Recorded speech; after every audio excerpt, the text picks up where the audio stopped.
Животната неизвестност на Штипјанецот Злате Филипов веројатно ќе трае. Тие што треба ги нема, а од институциите вистинско лице покажаа само од Црвениот крст и од приватната здравствена установа доктор Самарџиски. Волонтерската екипа на Црвениот крст е секогаш на готовност кога се во прашање вакви теренски акции на кои што треба да се одговори брзо. Она со кое што можеме краткорочно на некој начин да помогнеме денес е помошта во нови постелнини и алишта како и зимска јакна. Тоа се однесува до конкретното барање за дополнителна грижа од страна на некое лице. Тоа сепак на тоа прашање треба да му се пристапи институционално и да се разгледаат сите можности. Иако оваа помош за Филипов е важна, доколку е еднократна, таа нема многу да му помогне, зашто во случајов е потребна нега од најмалку 2-3 пати во неделата.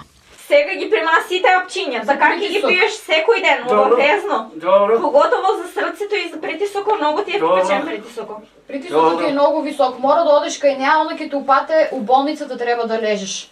Ќе треба. За нозите и за срцето и за притисокот. Овде дојдовме по објавената сторија од ТВ Стар, заедно во соработка со Црвениот крст и примариус доктор Самарџиска, каде што заедно со мојата колешка го прегледавме пациентот и утврдивме дека пациентот е во лоша здравствена состојба, му се дадени совети, направен е примарниот преглед и понатаму стоиме на располагање доколку има потреба да направиме уште еден ваков преглед. Трета надеж дека помош за Злате ќе има беше и Средното медицинско училиште во Штип.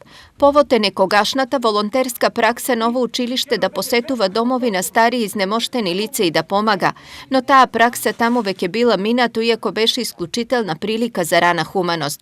Од друга страна, од Центарот за социјални грижи во Штип во врска со овој случај немаат јавен став за јавноста, освен вообичаеното објаснување за нас дека случајот ќе го проследат до надлежната комисија на Министерството во Скопје и оттаму во наредните 30 дена ќе чекаат на одговор.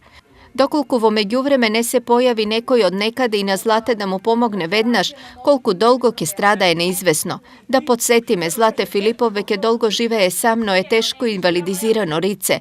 Речиси е неподвижен и немоќен за елементарни движења. Семејство нема, а ниту близок за помош. Од тука и неговиот очаен повик. Јас молам да ми се помогне. Тражам помош да ми се помогне, некој жена не било да ми дојде да ми изпере, да ми чисте, да ми прави јаде и да ме пере. Ја не може да се пера.